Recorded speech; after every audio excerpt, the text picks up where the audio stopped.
Hello. I was this is another video from me um, regarding my recovery and my moving forward into what I consider to be the normal flow of life. Um, I started back to school about 6, 7 months ago at Schoolcraft College. I was on academic dismissal, and I had to get permission to go back. I had completely screwed up my academic standing back when I was about 20 years old. I took some classes and for whatever reason didn't like them or was more worried about partying. I just never withdrew from them, so my GPA was cemented as pretty bad. Um, in the following years, in being 27 years recovering and overcoming my depression with Zoloft, I gave that about a year, and to see where the medication would work with me, that I could be confident that if I went back to school, I wouldn't waste my money pursuing something that maybe I couldn't succeed at. If I went back this time, I wanted to be successful. Well, after about a year, I was reasonably confident that my depression was conquered. My alcoholism was for a long time under control, so I had no problem with that. I sat down, talked with the counselor, made a plan, and we started out one class at a time. My first class was English 101, and the teacher I had a bit of a love for serial killers, and a lot of the papers she had us do were on serial killers, and so I had to do some research doing my different papers. Um, and different We watched movies and had to do papers on those. I did 4 papers and a group presentation for the class during my time in the class. And at the end of the semester, I was greatly surprised that I got a B plus. After over 30 years being away from school, I had given myself a boost in confidence. The following semester, spring, more condensed, and I am working 2 jobs and doing some volunteer work. Was a sociology class. That was a bit more challenging, only because I understood the terms.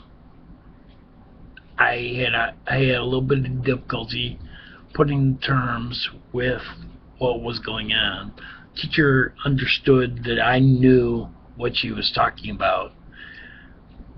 I just had a hard time defining it into theories, but a lot of the work that I did, I was able to get through it, and I pulled an A, which was a big surprise because I did not, either class, I did not talk with the teacher during the course of the class. I just was doing my work. I did a lot of extra credit work for the sociology class, and in fact, one time I'm learning to be more confident talking in front of people. They had an event where people could talk about current events or uh, social causes that you feel are worthy. And I emailed the professor saying that this is what I wanted to talk about, and I have a couple email accounts, and I did not see her email back, and she was almost through having people go up to speak when I attended this event, and she called my name. I had nothing written or prepared, but what I was going to talk about was addiction and how it shouldn't be stigmatized. And it was about a 4 to 6 minute presentation. I know the material very well, so it went over. Yeah, I got up there and did it. I really had no choice. I mean, I could have just, nah, I'm not prepared. But I went up there and I gave it, and my teacher thought that I did very well. I had a few questions afterwards, and I was able to defend my stance very well because I know it so well. I know the issues, I know the stigma, I know how people who are unfamiliar with what's going on with someone in addiction, or the amount of services that are available for people who don't have the money, are lacking. And I was very pleased at the end of class when I found out I got an A. In going back, I also was not eligible for Pell Grant money because of my academic status. I had to get 2 classes with at least a 2.0 average overall to qualify. Well, those 2 classes qualified me, so I put in for a Pell Grant, and I believe that I'm going to be getting some sort of academic funding to help me move forward with my schooling. This semester I am taking math and a speech class. And the reason why I'm taking speech class is because the teacher was rated very highly on Rate My Professor. And I have for many years wanted to speak to youth and to people who may be in an area where addiction might become an option for them, struggling with problems that come up. And hopefully with the education I get, I will be able to further that. I'm well read on articles on the internet about different things that they're coming up with the brain as far as addiction and different aspects that they want to use for treating it. But for me, trying to help youth stay away from it and find a better way to deal with things than using drugs or alcohol or any sort of substance that may enhance you or allow you to escape from reality. I want to be on the forefront of it. I'd like to be a guy who can help see people through things.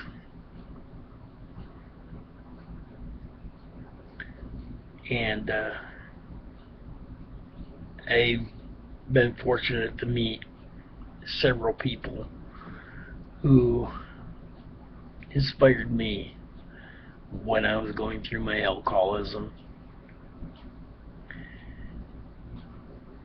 when I was active, and I would like to be someone who could do that for someone else.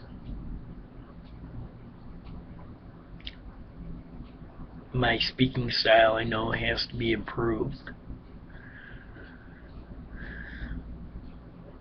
And I'm going to work on it with this teacher, and hopefully in a few years I will have a degree and I will be able to start doing some speaking on these sort of things, and the various problems that I've been through that I can relate to. I mean, no one's depression is the same, no one's addiction is the same. You know, I lost my dad when I was 7, so no one's grief is the same. Some people get through that seemingly, and other people have a difficult time.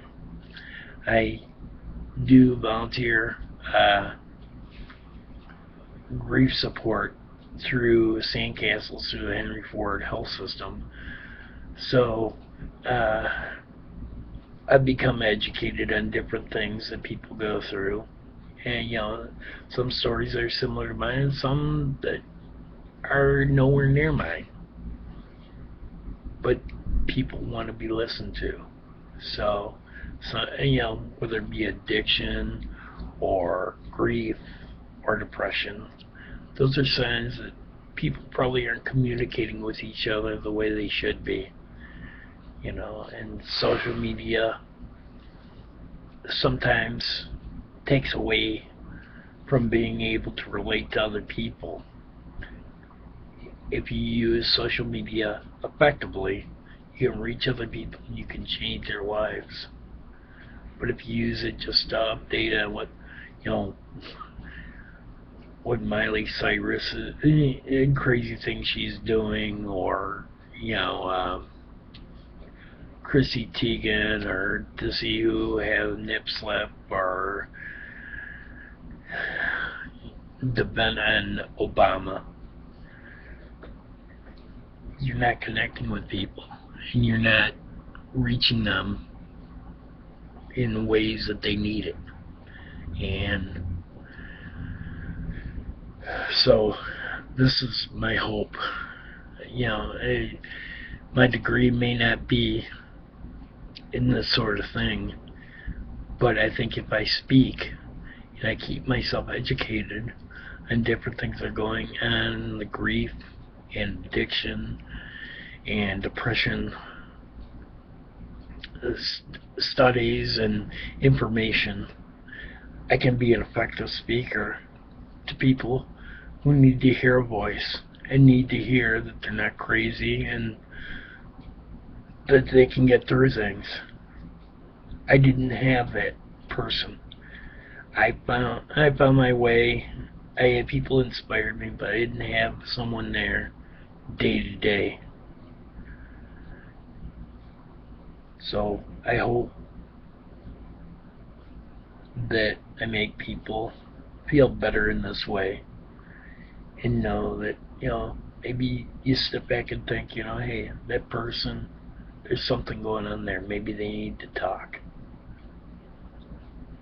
And you reach out to them. And you listen to them. And maybe you don't resolve anything for them, but you alleviate their stress or their anxiety because you listen. Offer up some help, but don't blow them up.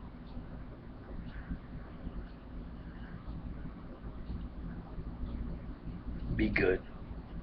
Be good to each other.